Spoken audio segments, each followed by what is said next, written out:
Cashflow Diary Podcast, episode 322.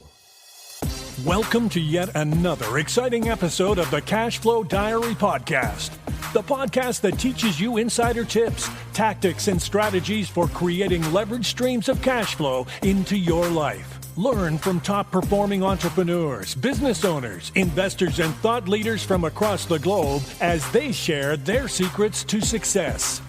Like what you learn on this and other Cashflow Diary podcast episodes? Go to learninvestingnow.com and sign up to receive powerful tips and information that will help you succeed as an entrepreneur and investor. Now, here's your host, investor, entrepreneur, business owner, educator, speaker, author, and master facilitator of Robert Kiyosaki's cash flow game, Jay Massey.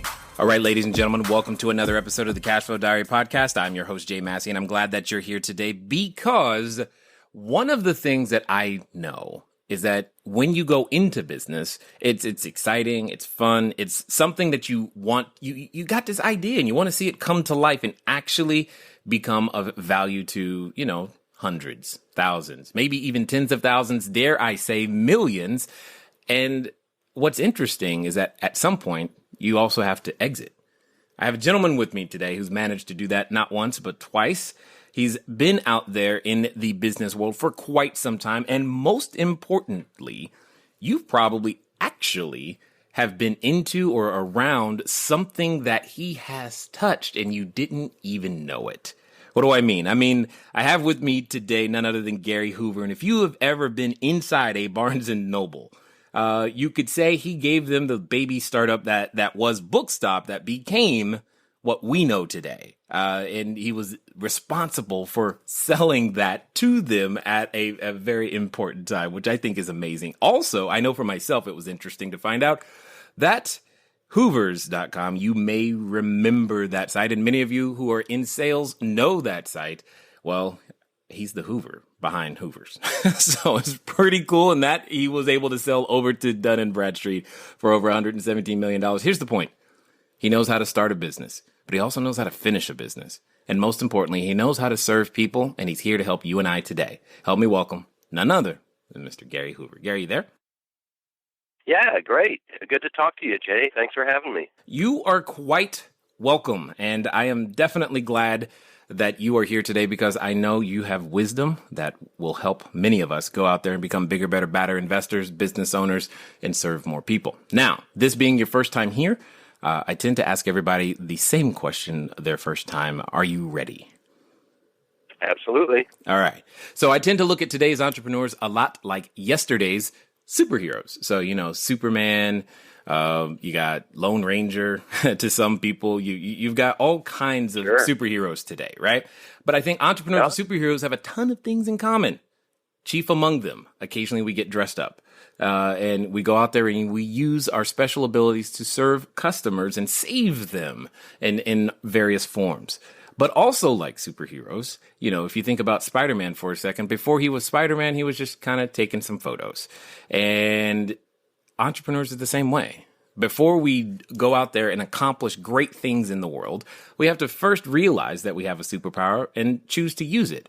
The point is, we have an origin story.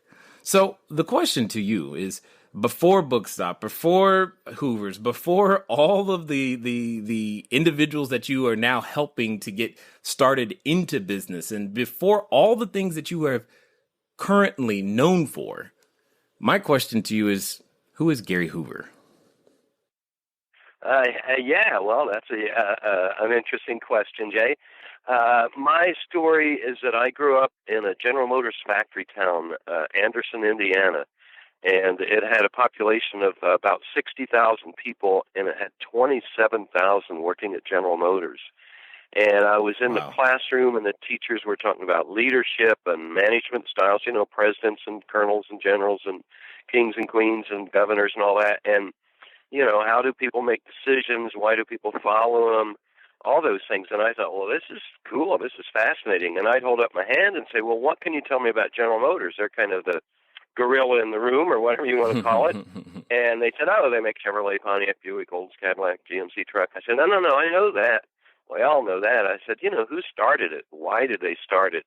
Are they smart people or stupid people? We may assume that people that run giant companies are smart, but we know from Wells Fargo and Enron and bunches of others that they aren't always very smart and may not really understand business. If you're old enough to remember the Enron scandals, those people were MBAs from Harvard and Stanford, and, they ended up committing suicide and dying in prison. The CEO did, and so I don't think they ever really understood business. And it was driving me nuts. Nobody could answer my questions.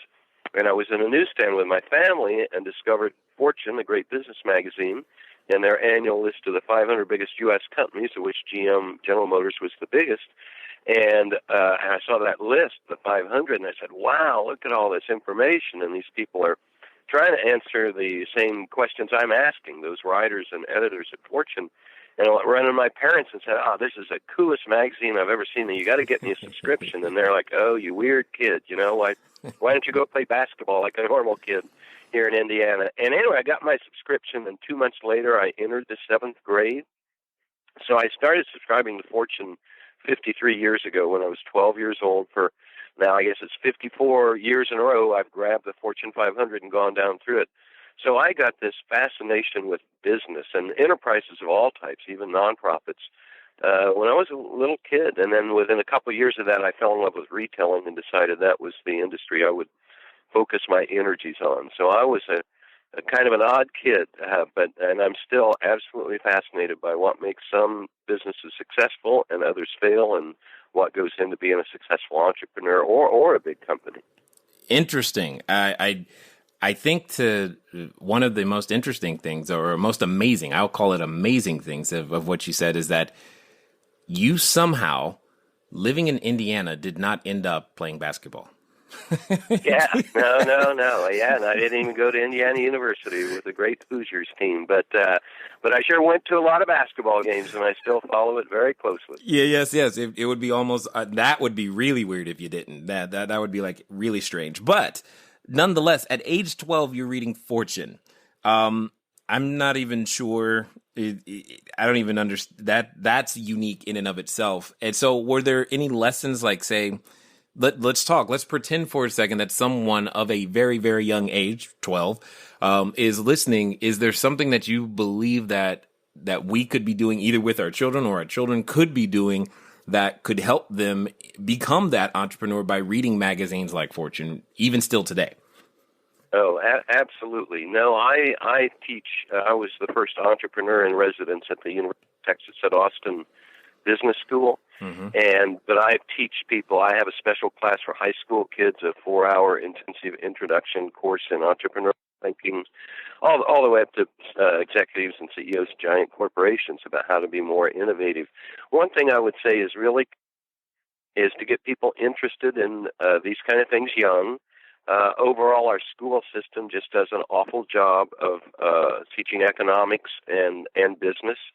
They don't get a whole lot of focus until people get to college in most cases. And if there was one thing I'd suggest, it's the best way to get inspired and to learn how it works is to study biography. Most people love studying other people, celebrities and all that. And so to take Made in America, the book by Sam Walton, mm-hmm. Or Grinding It Out, the Ray Kroc story, Howard Schultz, the Starbucks guy, his book, I think Pouring It Out, something like that. Anyway, and the thing is, a Fortune or Forbes or Economist, Wall Street Journal, if you read them right, all they are is like case studies. People pay whatever, $250,000 to get an MBA at Harvard, and you go up there with a lot of other smart people and professors, and you study case studies. Well, Fortune magazine's a lot cheaper than that, and so much is available online. But go deeper, and I spent a lot of time studying the greats in history, learning from the George Westinghouse. I've been just now reading the biography of George Eastman, the guy that created Kodak and dominated the global photography industry for almost a century. And you realize, well, first of all, these people aren't normal people. When they start out, they're often very ambitious. They often have high ambition and high energy levels. They don't give up. They have this incredible persistence, but they're also human. They have foibles. None of them are perfect. And even when you study a Steve Jobs or Bill Gates. They're clearly exceptional individuals, but they weren't perfect, and not quite Spider-Man. Can't quite climb buildings, although they may try. So I definitely think at any age people can get engaged with the stories of the great entrepreneurs and innovators, Thomas Edison, or up more through the present. What's interesting about what you've said is that I found myself after, starting on my own entrepreneurial journey, that suddenly history actually became something I cared about. Because I remember in high school, it was by far my worst subject, by really bad. And yet now when I go, I'll find myself watching the History Channel, or yes, like you said, delving into the books of entrepreneurs of past and understanding and trying to understand their motivations and listening and trying to learn the lessons. I find it very interesting, though, that you said that you were a professor at a university, but yet you're saying that the school system did a horrible job of economics and business. Can you expound upon that a little bit? Yeah. And I was the entrepreneur in residence, so I was really kind of a guidance counselor. Okay, sure. To people that want to start businesses. But I also have guest lectured, and I teach my own courses. I have a little Hoover Academy here in Austin. But that's at the college level where I was engaged with the University of Texas. And, you can get all the business education you want in MBA programs and undergraduate business programs, although I would say that in general, they tend to create carpenters when we need architects. A lot of the higher level business education like that is so focused on how to do things, how to do great spreadsheets, how to do, information management. And they don't really talk about why, or you aren't going to sit in many MBA classes and talk about the soul of the entrepreneur and the emotional roller coaster that doing startups is. And when I teach classes, I always kind of hope or think that maybe 15 to 20% of the people who take them will decide not to become entrepreneurs, because I'm very realistic about the bad parts of it, and not everybody's cut out to be an entrepreneur. But when I talk about the education system failing, I'm really talking prior to college. And, people, how do I say it nicely? I look at the current election system, 75% of what we hear from both parties is economic nonsense. Right. I was blessed I had 4 economics professors in college that later won Nobel Prizes. Wow. I went to the University of Chicago and studied under Milton Friedman and all these guys. And it isn't rocket science, It can be taught, but the average high school graduate knows a lot more about global warming than they know about a profit and loss statement.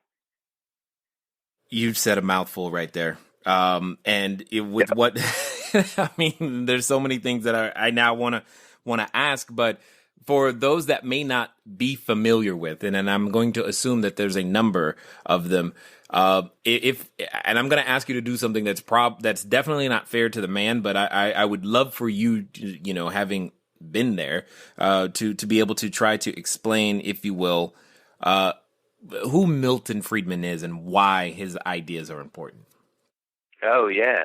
Well, what we would call classical liberalism, if you study the history of the word liberal, that was really in Europe, and then the Americans picked it up, and that really meant a commitment to freedom of interchange and transactions between people, keeping government out of it, or as little a role as possible in so many ways. So if you really go back to the concept of left and right in politics, that was based on during the French Revolution. The people that were with the king and the royalty in the old system sat on the right side of the aisle, and the people who wanted a whole new way and democracy sat on the left side of the aisle. But one of the key things that the leftists pressed for was to cut regulations of business, because the king and his buddies and the nobles, they set all the rules, and they didn't like, if you had Uber and they had a taxi company, you were out of luck. Right. So there's a lot, people use the word liberal differently in the United States today, but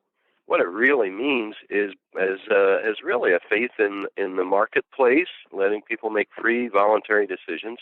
And of that, the greatest two greatest economists who developed the theories. It's called the Austrian school, usually, were a guy named Friedrich Hayek and Ludwig von Mises. And I met old von Mises in his 80s. And then Friedman came along. He was born in like 1912, and he died in he was in his 90s. I had dinner with he and his wife when they were in their 90s. I had him in class when I was in my 20s, in undergraduate and college. But he really was one of the primary spokespeople, if not the top spokesperson for free market capitalism. And he did a wonderful TV series for PBS around 1980 called Free to Choose. And you can go to freetochoose.net and order the videos. But that's still, I meet people all the time who say that changed their lives. Because if you either read the book, Free to Choose, or look at those videos, you'll really understand what real capitalism, which is not crony capitalism, which we see so much of today, but real, true free markets, how wonderful and powerful they are, and how they're the reason that that we're so wealthy on a relative basis. That the prosperity of Europe and Japan and most of all the United States, the degree to which true free markets and capitalism have really lifted billions of people out of poverty and continue to do so in India and China today, now that they've given up on their false gods of in part, communism and socialism. It's rarely black and white. There's a lot of gray there, but it's very complex. But Deng, D-E-N-G, the guy who turned China into a capitalist place, amazing what he did and the billions of people that have been helped by it. And he's long dead now, but his effects are still going. I've blogged about that on my website, Hoover's World, about what a great leader he was and the courage it took to allow the Chinese people to be more free. They still have a ways to go. Right. Indeed. Now, there's something that you mentioned that only because you're mentioning it, I'm like, I'm going to have to go down here because I want to make sure that everyone who's listening follows why these things are incredibly important and how they affect us as an entrepreneur today, whether we're doing real estate, whether we're trying, we've got a new idea for just a way to make spoons. It doesn't really matter. But could you expound a bit on, just because some people may not fully understand the challenge that could be presented to itself, that is presented to the United States economy for sure, when we start talking about things like crony capitalism and how that can be a challenge for progress? Yeah, Jay, when I look at entrepreneurs, ultimately entrepreneurs prevail. I mean, the successful ones, and of course, it's a struggle, and the odds are against you. If you want the odds in your favor, you may be better off going to work for the man or for a big company, which is great too. We need a lot better leaders at big companies too. But I find overall, entrepreneurs, part of entrepreneurship is being adaptable. And so, because I've been to 45 countries teaching entrepreneurship and entrepreneurs. And I go to these countries not nearly as wealthy as the United States, and the regulations and the issues and the corruption they have to deal with, we can't even imagine in the United States. And yet I meet people all over the world, and they just press on. They have their idea. Sometimes it takes years, 2 years to start a new company in some countries, whereas in Dubai, I believe it's either 24 or 48 hours to go through all the paperwork to create a company. And there are lots of things you can't imagine, I think it's in Brazil, if you lay off somebody or fire somebody, you have to pay them like 1 or 2 years' wages. So it's harder to start a company because you can't crank it down. And that's part of entrepreneurship too. You should be able to close up and give up. I hate doing that, and I hope it doesn't happen to you, our listeners. But, and so when we look at the United States, even though a lot of the regulations drive me nuts, there's a huge amount of stupidity, we're still in a relatively good shape. But anything we could do to have less regulation, to give the Ubers and Airbnbs of the world more freedom, and let people make up their own minds, the stronger and better off we'll all be, and the richer is a society in every regard. So I still promote that. But because I've heard some entrepreneurs and small business owners say, I can't handle these regulations anymore. I'm giving up. And right next to him, down the road, there's going to be another entrepreneur in the same industry that says, well, I don't care how evil they are, I'm not giving up, and they're the ones that are going to persist. So I would never use it as an excuse to duck out, but boy, it can give you headaches. And in the real estate business, certainly I have a lot of friends in commercial real estate, and here Austin is a very regulated city. You go 20 miles outside the city, and it's far less regulated than the rest of Texas, Right. But man, the nightmares I hear about the city officers giving you 6 different answers that are opposites about what your building has to be like. And then, it'll take us a year and a half to review that plan, or, it's just nuts. And it's one reason housing is high in Austin, but you go to a city like Chicago with huge regulations on housing construction, and, even if the land is free, you can't build an affordable house in a lot of those places like the city of Chicago, which city I really love, but I wish it was easier for people to afford houses when you have almost free land in some of those really rough parts of that city. Well, and you're touching on a number of things, because oftentimes people ask me, like me personally, I because a business is built on systems, we choose to deploy our systems in various locations throughout the United States. Chief among them, I live in California, but I choose to do business in mostly other states, simply because doing so in California is just more expensive to provide the exact same type and quality of service as it would be, say, in a state like Georgia or Tennessee or Colorado or almost any other state that's not New York, Hawaii, Connecticut, Maryland, D.C., You nailed it. You nailed it. And that's why when you look at the population data, people are flooding out of California. Now, its population overall has been relatively maintained because so many immigrants from other countries pour into California. But as far as the domestic population, and Illinois is just bleeding people, and even the big universities are losing their professors because the state is so screwed up financially and the tax thing and pensions. And on the other hand, people are pouring into Texas. I got here, as we say, as fast as I could, moved here 34 years ago, and it would be difficult for me to consider living anywhere else, although, as you say, the South is still a much more fluid place. Florida, I think, has a great future, and I like to say most of the states, but those economic policies, those regulatory policies, those have a real effect on people. And obviously taxes, whether it's income or real estate, those people get up and move. They vote with their feet.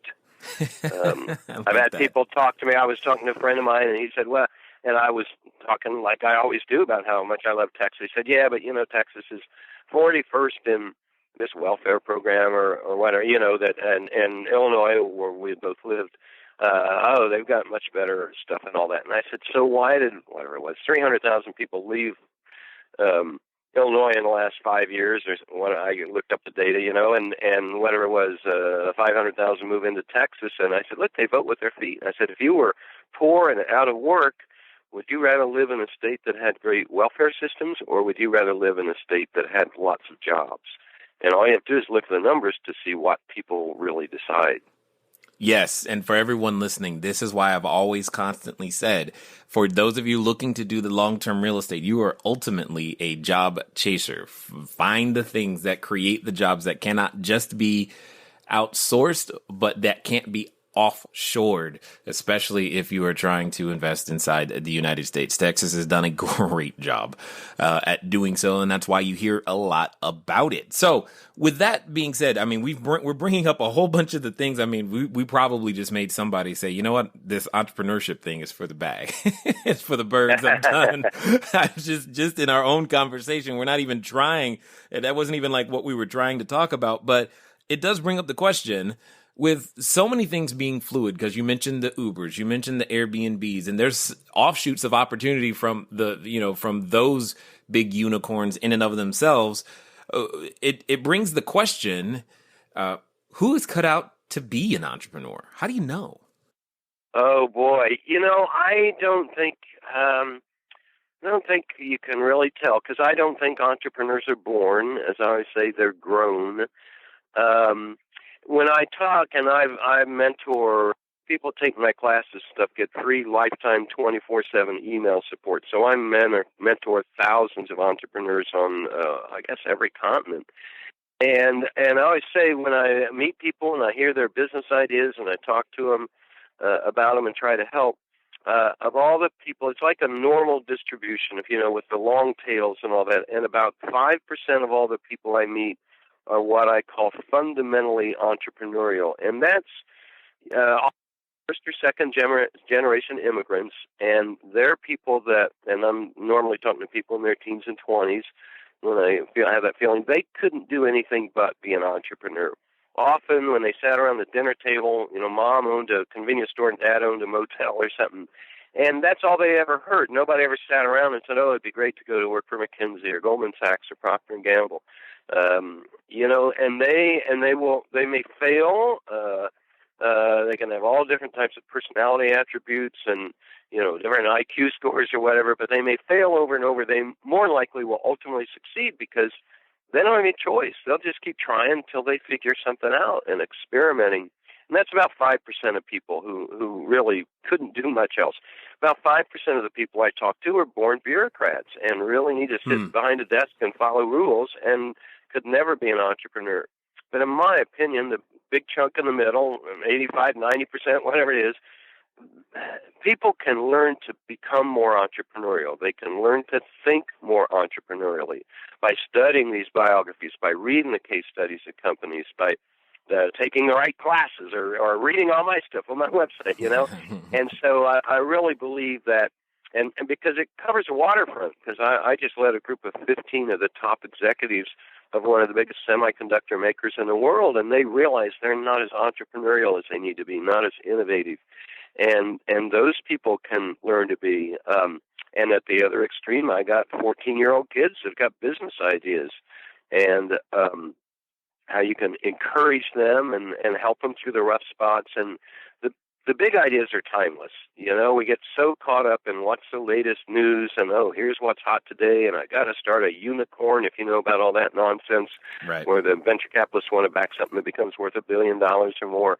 And a lot of that's just fluff, just like foam on the surface of the ocean, whereas we really need to look underneath, And when an earthquake happens, you need to know about it. It's in the news, but the real thinker, the real entrepreneur needs to look at what they call plate tectonics, which is the motion of the plates under the Earth's surface that causes those earthquakes and tsunamis and all this jazz, So,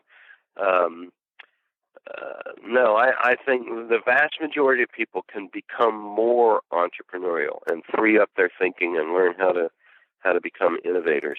Indeed. So let's talk for a second about your journey. So you're 12 reading Fortune. How do we go from that to Bookstop and then to Hoover's? How does that work? Something important to understand is that where you start in business isn't necessarily where you stay.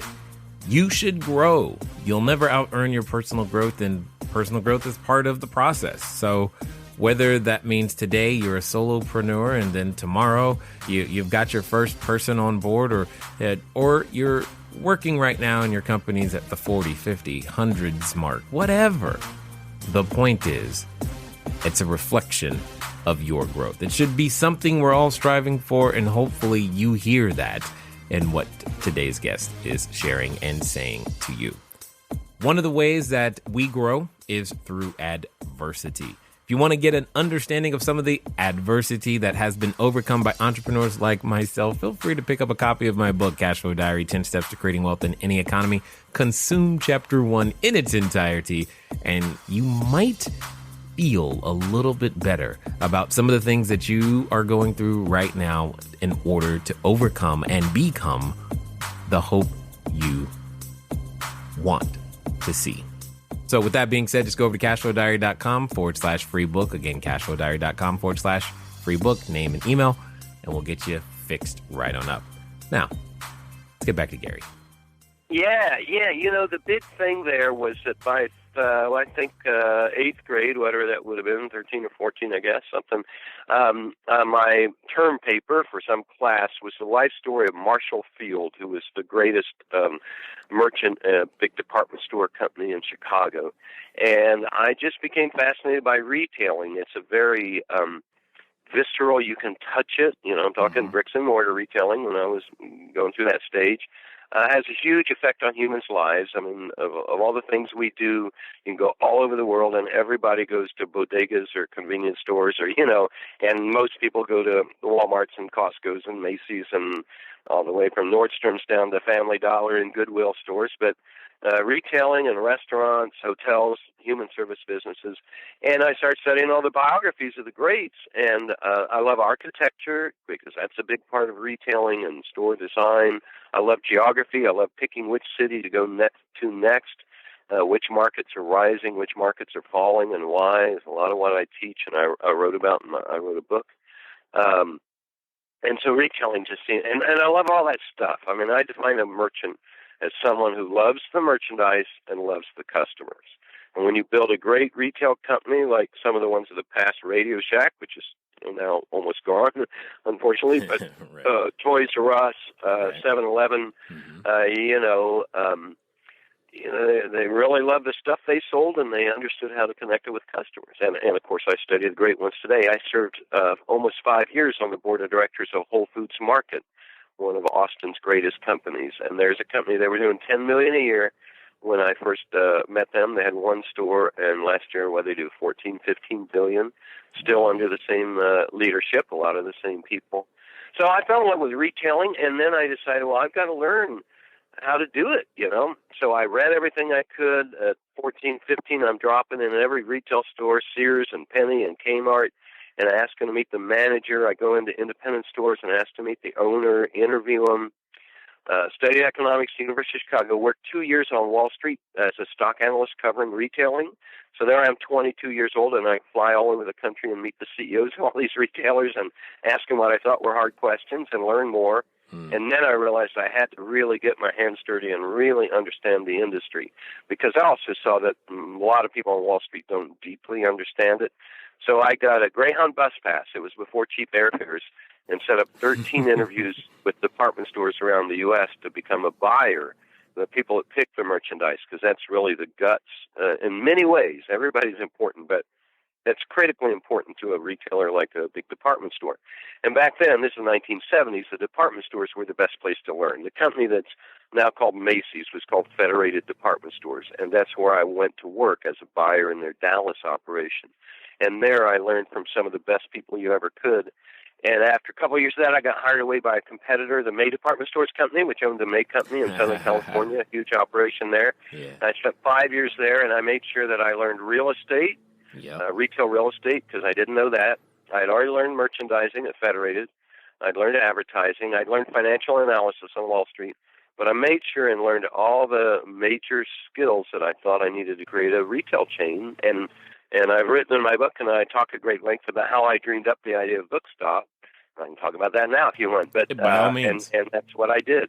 Yeah, and that's, see, what I like about what you're saying right there is in each of those, we'll call them stations or opportunities or jobs even, you didn't take the job for the sake of having a job. You were taking it with an end goal in mind and trying to learn something from each one of them. And it seems to me to be very strategic. I mean, this is obviously before the internet and the ability to have access to the information in a different way that we do today. So it sounded like you had a master plan at a very young age. Would that be accurate?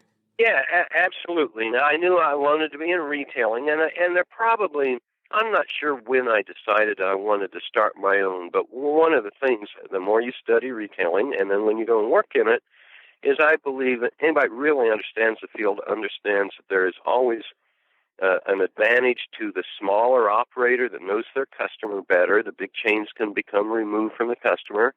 And then the other thing, working for the big companies, I always say I love working for those three big companies I worked for. And I learned so much, and I had wonderful teachers, mentors, bosses. But about half of what I learned was stuff, man, I'll never do this. They really screwed this up. And about half was, wow, they have this nailed.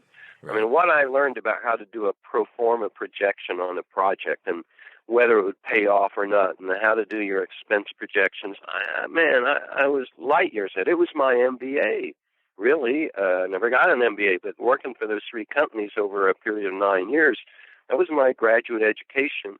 And like I say, other things, I said, man, there's just too much bureaucracy, and it's easy to forget the customer and get caught, trip over your own feet with internal politics or worrying about the competition, which I'm always very aware of the competition, but I don't make knee-jerk reactions to their actions like a lot of retailers do. So, Michael Dell here in my hometown, he dropped out of college, started a company, and I would say, well, that's one way to do it. Said, but boy, there's a lot to be said for if you can pick an industry you're passionate about and you love when you're young, and then go learn from the best. And at that point, it was Federated Department Stores. Today, I'd probably say CVS, Home Depot, TJX, Target, Walmart. I would go there instead of Macy's in most cases. Or if you want to do fashion, Nordstrom's, Mm-hmm. Whole Foods would be a great place to learn how to be a retailer. That's a wonderful company. So, and I also believe no matter what, whether you go off and work for companies and learn from the best, or however you learn, it's really about curiosity, understanding the industry, what I call doing your homework. So many people come to me with business ideas. I remember one woman came up after a talk and said, I want to do like a healthy fast food place, and I've seen several business plans along those lines over the years. And I said, well, that might have a potential, kind of like what Whole Foods did in the grocery business. I said, so, have you read Ray Kroc? And she said, well, who's Ray Kroc? And oh man, you're years away from being ready to go. And because somebody like that may say, well, I don't want to read McDonald's, that's the worst kind of food. No, that's crazy. I mean, nobody understood how to create a large food service organization in American history than Ray Kroc. And there are others out there too worth studying. The Wendy's guy, the Chick-fil-A people, and people that also non-fast food people that built. Sure. Marriott was a huge player in the restaurant business before they finally decided the hotel business is more profitable. And Denny's and all those guys. If you go back to their glory days. Howard Johnson's, if you're old enough, was the biggest restaurant chain in America for years, and their story was amazing. So I call it doing your homework. I teach 1 3-hour course, how to become an expert in any company or industry. And as you say, with the internet, it's much easier than when I was doing it with big old fat printed books I had to buy from the government and dig up. Although I still believe in books. Right. I live in a library with 57,000 books. I live in a 1-bedroom, 8,500 square foot house. So I'm an information junkie. Indeed. What can I learn today? And that is why I picked those jobs. I said, where can I go to learn the most? That's one of my three key criteria when picking who to go to work for if you are going to go to work for a large company. Mm-hmm. You got to believe in their mission and what they're doing. You can't be a person that comes away, well, the company really sucks, and I hate everything they do, but they pay me well. I mean, you don't want to be that person. You want to find somebody you believe in. You want to try to find some place where you have some sort of chemistry with the person you're going to work for. Although in a big company, they can, get a promotion 2 weeks after you start and you got a new boss. But then where can you learn the most? Every night, ask yourself, what have I learned today? Got it. Now, you do realize, and I don't know if you said Anderson, Indiana had a population of like 60,000. You almost have a book for each person at this moment. Oh yeah. I bet you. I think if I keep buying books, when I die, I'll have a bigger library than the Anderson Public Library. Yeah. Oh no. It's way too many books. It's crazy. That's on awesome. Every subject imaginable. I can only imagine at this point. Now, you mentioned a couple of things in a couple of places that you've been. Talk for a second, because there's a number of people I know who, maybe they found themselves in a position and they have entrepreneurial aspirations. However, developing the courage to actually leave the familiar behind is a challenge, but yet you did it. So where do you think that courage came from? No, for me, I really believe it came from the confidence from doing the research. When I dreamed up Bookstop, the big bookstore chains were B. Dalton and Walden Books, and they averaged around $500,000 per year in revenue per store. B. Dalton ran higher numbers than Walden Books, but say $500,000. And the idea of the superstore, specialty store in one category, big selection, low prices, well, that was pioneered by Charles Lazarus with Toys R Us. Came out of the Washington, D.C. area in the late 50s, and then he headquartered in New Jersey. But there was no Home Depot, there was no Staples, there was no Bed Bath & Beyond, And I saw that concept, and I said, man, if that works in toys, that ought to work in books. And nobody believed me. I couldn't convince the venture capitalists or anything. But from the time I decided that was a great idea till I had the courage to go out and raise the money, convince people to move to Austin. I moved to Austin from St. Louis at that time. It was 7 years. So I did 7 years of homework and research. By the time I'm 5 or 6 years into the 7 years, man, I had my numbers nailed. I said, look, here's the baby boom. Here's how they're going to age. We know that. We know that they're going to have kids, and we know they're the best educated generation in American history so far. They ought to be lifelong readers. We know as people's income rise, they spend more money on reading and books. And, I had all that government data. And then I said, look, you got this old school, just like Toys R Us took on old little toy stores, and this is a time. And we opened up, and the venture capitalist said I had to do $1 million a year, first store to break even because of the lower prices, and a bigger store, much bigger selection. And every venture capitalist laughed at me. I couldn't raise the $3 to $5 million to open in Chicago. I had to come to a smaller city. Came to Austin, raised $350,000 from 35 grave souls at like $10,000 each. And we opened up. We had to do $1 million to break even. My projection was $1.4 million. We did $1.8 the first year, wow. And within I think about 5 years, we were averaging $3 million a store. Within 7 years from founding, we stretched from Miami to San Diego, and that's when the big guys realized, wow. Barnes & Noble, to be frank, they spent $300 million to buy B. Dalton, which was on the downside of its life cycle, and they later closed up the whole chain and wrote off the $300 million. They bought us for $41.5 million, and that was really the nugget. They saw the change coming. They were beginning to experiment a little bit with big stores, but when they bought us, they bought this coast-to-coast across the Sun Belt group and took the management team and moved them to New York, and then over time, they evolved it. They added the coffee shop. They added the more mahogany look. And really, Barnes & Noble's really a great company and runs great stores. But the nugget, I had the idea of, hey, we don't have to be in Manhattan to have a bookstore of 50,000 titles. We can put one of these in suburban Houston. Nobody would have believed that. So there's your Bookstop story. Well, what I like... A lot of agony, a lot of near misses, having investors, Federal Express checks to cover payroll. Man, I've seen it all, and I've been broke. I lost all my money on my third venture. So, it's not simple. And I never wanted to sell any of the companies I started. If an investor asked, well, if you sold it, who would you sell it to? I always have names in mind that would be a good fit.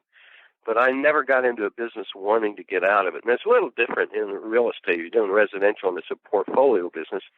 Obviously, you have to exit them.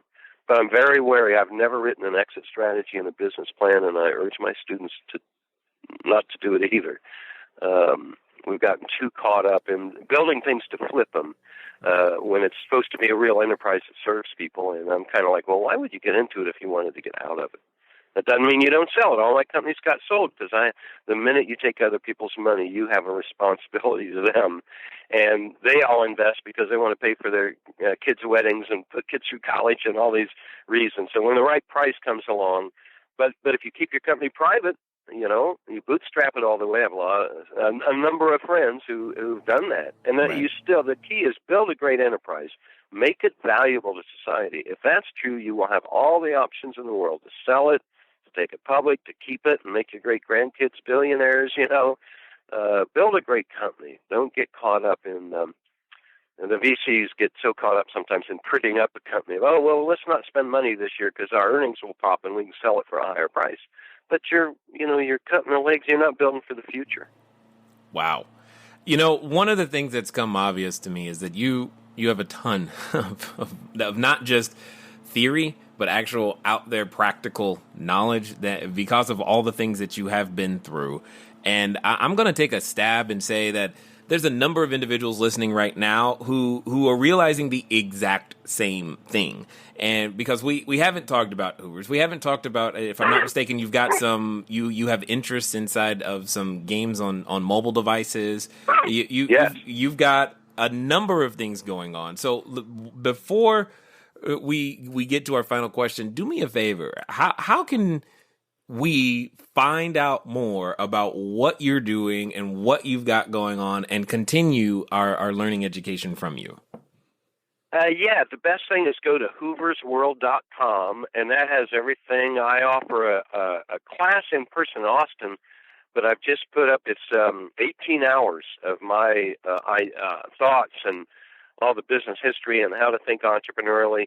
And that it's you can buy the audio course for like $149. That's you'll see a link on Hoover's World. And I've written 2 books, one about entrepreneurship in general, it's like $10, and one on retailing and specifically, like a big thick book, it's like $30. So a lot of ways to do that. I can always be emailed. There's a contact me button on there. And then I'm on my 9th startup if you start the 3 in college. But some have worked, some haven't. We've talked about the 2 most successful ones. But I tend to do them sequentially. I mean, I don't believe, for most people, you can't do 2 or 3 things at the same time well. My Hoover's rule is your success will be inversely proportional to the square of the number of projects you're working on.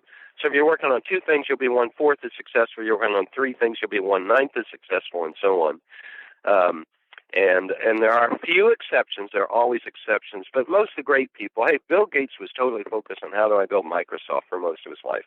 Steve Jobs gave his life to Apple, But you can go to any industry, and the greats are very focused, really great in one industry, probably would have been a failure in any other industry. Most of them have a real expertise or love. I mean, the people that built Walmart could not have built Microsoft. Bill Gates could not have built Federal Express. Fred Smith, the greatest living, active American entrepreneur, in my not-so-humble opinion, who built Federal Express, he could not have built Microsoft or Disney World, most of the greats. And when they do change, like Bill Gates moving from a software wizard to a philanthropic wizard, he did it sequentially.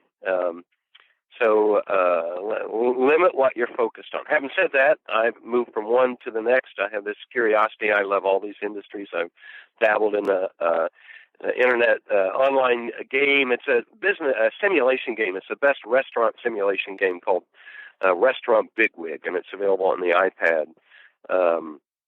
I've done a lot of stuff. I'm really interested in the museum industry, which has a great future, especially for-profit museums. So I have a big idea there called the Spark, and you can find it on the web or email me. Or if you go down through Hoover's World, you'll see articles on all this different stuff. Awesome. I am so excited that you are who you are. I don't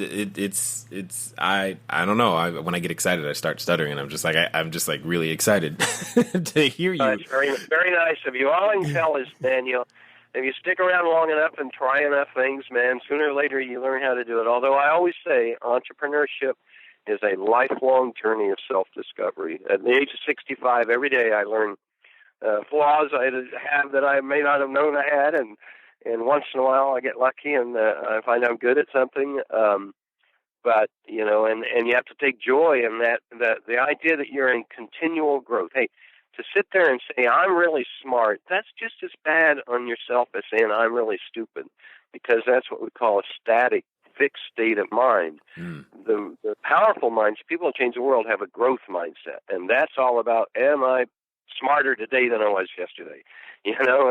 Am I moving ahead? Am I learning? Am I growing? And the day somebody gets to, I know it all, I have all the answers. I run into people like that all the time. Hey, they're dead. I don't care if their IQ's 200. I don't care if they're billionaires. They're not in motion. There's a great book called Mindset by Carol Dweck, D-W-E-C-K, and it really goes into this difference between the growth mindset and the fixed or static mindset, and that's a key thing I teach in my classes. Got it. Got it. So as we wind down here, I've got a final question for you, because here's Sure. what I also know about those that are listening, and I'm assuming those that have probably been in your classes and just participating in some various way. So let's pretend for a second, if you will, that there's a person listening and they're standing in front of what I would call the superhero outfit store. They think they want to try this entrepreneurship thing on, but yet they're still deciding, what cape should I wear? Do I wear a mask? What does it look like? And, they're excited about that, but at the same time, in the back of their mind, they have that voice. And I know it's a voice you have dealt with. It's that voice that comes up anytime we as humans try to step into a place that's bigger than our present place, becoming more, offering more value. It says things like, who are you to do those great things? And for some people, they're actually related to that voice. So my question to you is, if you knew beyond a shadow of a doubt that the individual listening would actually follow through on the advice that you would share with them, and they would do so in the next 24 to 48 hours, what would you suggest that they do? Oh, boy. I'm so focused on the specifics, what industry you're in and what stage are you at? Because, it's an evolution of, I got this idea. Go talk to a bunch of people. Do you think they'll like this idea? You've got to convince yourself that you're really passionate about it, and you're really going to have the persistence to stick to it in this. And that's one reason when people do stuff just to get rich, that usually isn't strong enough.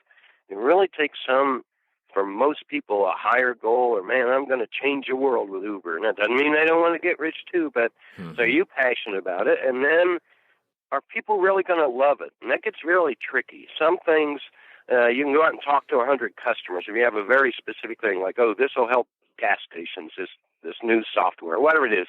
And then you go talk to 100 gas stations. That's great. They call it market validation. But on the other hand, as Henry Ford is reported to have said, but apparently never said, but I think the logic fits with him, is he said, if I'd asked my customers what they wanted, I would have given them a faster horse. Nobody on earth sat around and said, I can't live another day without Federal Express. Nobody on earth sat around and said, I can't live another day without an iPad. Nobody on earth sat around and said, I can't live another day without a giant bookstore. I'm doing fine with B. Dalton and Walden books. So the bolder the idea, the harder it is to ask people. But then you have to kind of interpolate or extrapolate or whatever. So, like, I knew they loved Toys R Us, and books aren't that much different from toys in terms of the nature of the product and the size and the price points. And I said, I bet if they love Toys R Us, which was a huge success already by the time I was doing my research, they're going to like Bookstop, And so it takes work. And then my next question is anyone else doing it? Because the last thing you want to do is be redundant. And I see so many business plans, and I say, is anybody doing it? I don't think so. Well, they haven't done their research. 10 seconds later, I'm on my tablet, my Samsung tablet, one that doesn't explode though, and I'm like, wait a minute, here's 5 companies that do. Oh, well, their website's green and mine's going to be orange or whatever. And no, if you can't really bring something new to the party, a true innovation, or do it in a different way, now maybe you find out, they're doing it, but they're only doing it in Thailand. Nobody's doing it in the United States. So that's good news. So maybe you can learn from the one in Thailand, But working through all that, because a lot of people start out with, where can I make the most money?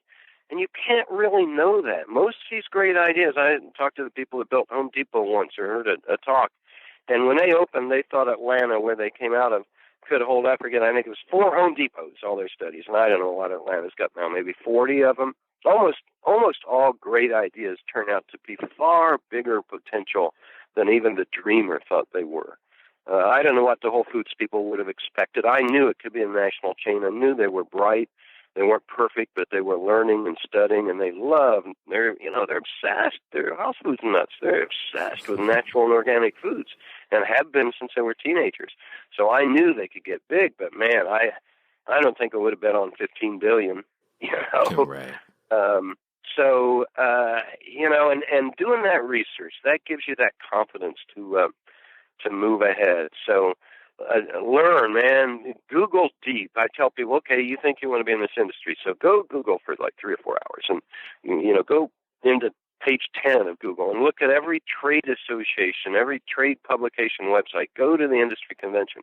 But if you go and I say Google 3 hours, and they're looking at the clock and say, okay, I've Googled 2.5 hours, I only got a half hour to go, well, you shouldn't go anywhere near that industry. If, on the other hand, you've Googled for 8 hours and you missed the time and the sun's coming up and you didn't even realize it, you're so engaged with what you're learning and enjoying it, well, you can measure your passion. And that's passion and curiosity, man. If you got those two things, all the other steps that I write about and suggest and everything can fall into place. Awesome answer. Love it 100%. I definitely appreciate the time and energy that you've devoted, the passion that you still clearly have for business and helping entrepreneurs and being one yourself. And I definitely want to thank you for taking the time to invest with us here at the Cashflow Diary. Well, Jay, it's been great to talk to you. You've had some of the most interesting and best questions I've been asked in a long time. I've been asked a lot. So anything I can do to help any of your listeners, they can always reach out to me. Ideas. I just love talking, and I'm fascinated by every industry. I love real estate. I love lodging. I've studied semiconductors. There's virtually no industry that I haven't looked into. So I just get a lot of personal satisfaction from seeing others grow and develop and try to make the world we all share a better place. Indeed. All right, ladies and gentlemen, you know what time it is. It's time for you to move at the speed of instruction. What does that mean today? It means you got a lot of homework to do. I don't know if you were paying attention, but there was book after book. Now, I don't expect you to catch up to his 57,000 book library, but there's at least one that you heard of that you should be following. And if nothing else, go over to hooversworld.com. Why? Because you know when you've heard from someone you can learn from. And ladies and gentlemen, I'm here to tell you, we can learn a lot from today's guest. It's been fun talking to you guys today. I look forward to talking to you soon. Until next time.